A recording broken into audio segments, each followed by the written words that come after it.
Olá, eu quero saudá-lo em nome daquele que é poderoso para fazer infinitamente mais de tudo aquilo que pedimos ou pensamos, conforme o seu poder que opera em nós.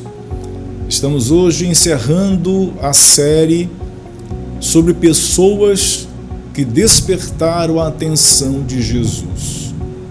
Pessoas que o tocaram de maneira diferente. Pessoas que pediram de maneira diferente. Pessoas que tiveram atos de fé, atos que saíram do senso comum, atos extraordinários, mais do que coragem, atos de fé. E esses atos de fé nos evangelhos foram dignos de serem registrados e que mostram a admiração de Jesus, como aquele centurião.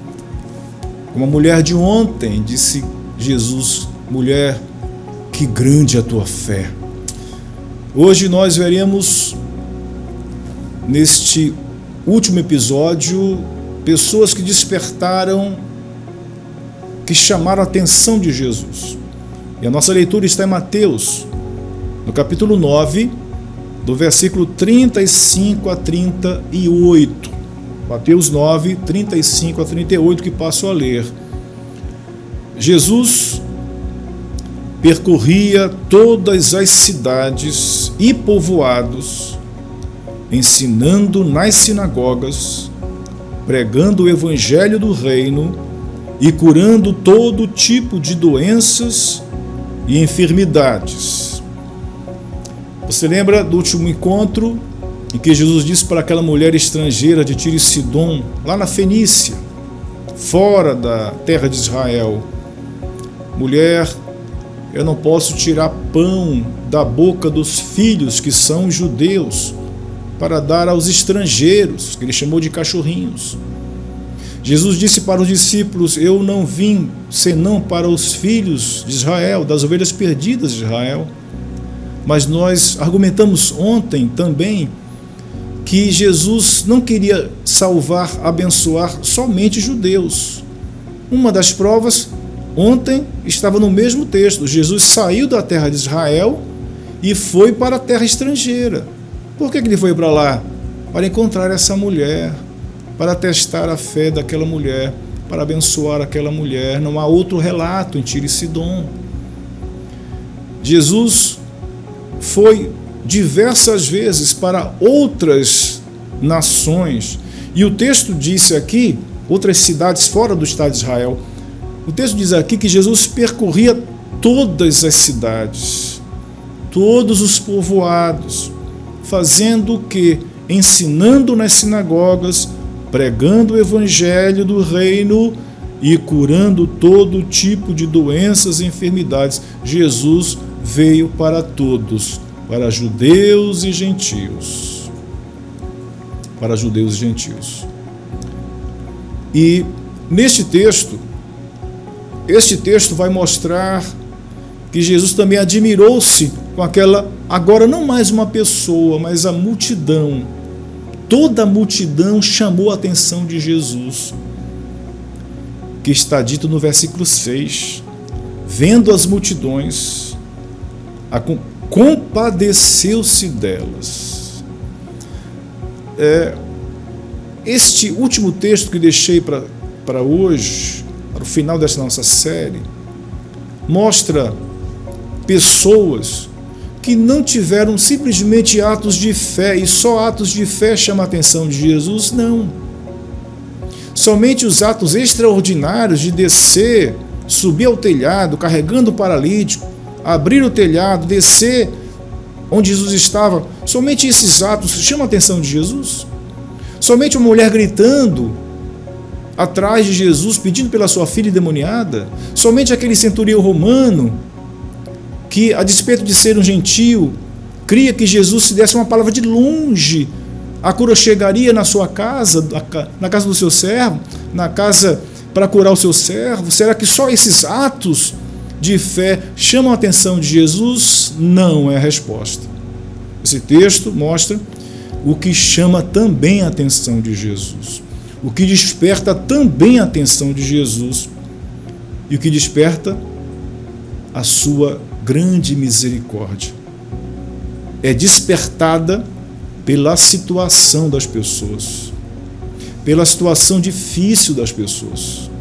Diz o verso 36, vendo as multidões, compadeceu-se delas. Ele teve compaixão daquelas pessoas. Ninguém exerceu ato de fé ali.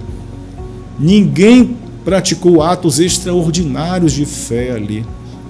Eram pessoas que despertaram a compaixão de Jesus de uma maneira diferente. Qual maneira foi essa? Porque as multidões andavam atribuladas e abatidas, como ovelhas que não têm pastor. Uma das coisas que chamam a atenção de Jesus é a situação do ser humano. Como Deus, como Criador, como disse o Evangelho de João, Ele não planejou pessoas para andarem se arrastando. Ele não planejou as pessoas escravas de religião. Ele não planejou e não criou pessoas para andarem desta maneira como andam hoje, na nossa linguagem, drogadas, embriagadas, com lares desfeitos, casamentos destruídos, entregues aos vícios, às culpas, às doenças emocionais. Jesus olha para este povo, para as pessoas nesta situação, e aquilo chama a atenção de Jesus e desperta a sua misericórdia, a sua compaixão. O que é compaixão? Paixão vem do latim passion, que quer dizer sofrimento.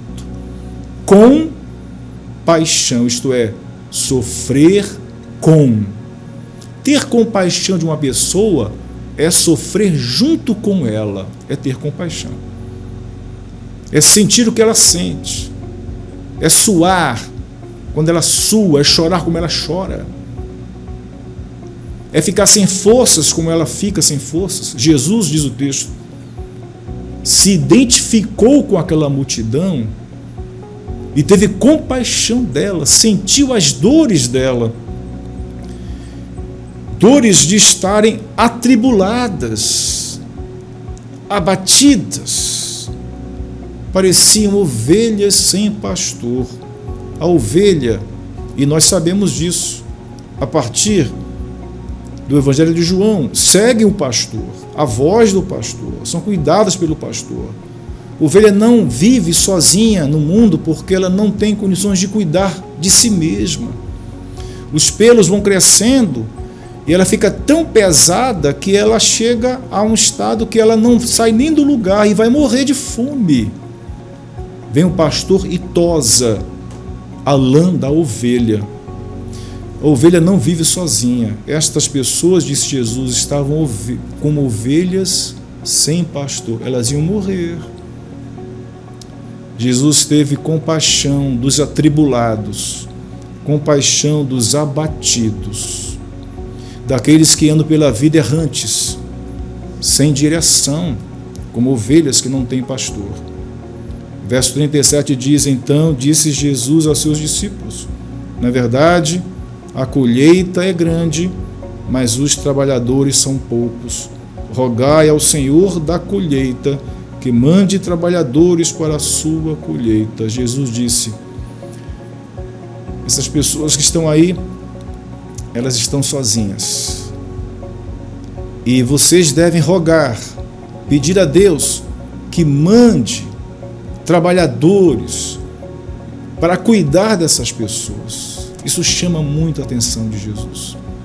Pessoas que andam na vida sozinhas, sem orientação, sem cuidados, sem ninguém para conversar, sem um pastor para abrir o coração, sem uma igreja para receber alimento, sem irmãos para receber apoio, andam sozinhas. Isso gera muita compaixão de Jesus. Talvez você esteja nessa situação, abatido, atribulado, andando na vida sozinho, sem ninguém enxergar você. Mas saiba de uma coisa: a sua situação está chamando a atenção de Jesus. Ele nos mandou orar para que venha alguém para orientar você nos caminhos do céu. Portanto, se você está abatido, está atribulado, anda errante na terra, Ele está vendo você. Ele está vendo a sua situação. Se você aceitar a companhia dele, se você aceitar a ajuda de outras pessoas que conhecem a esse Cristo, você receberá o direcionamento, o apoio, o amparo, o consolo nesses momentos de tribulação, de abatimento. Que Deus o abençoe, é a minha oração.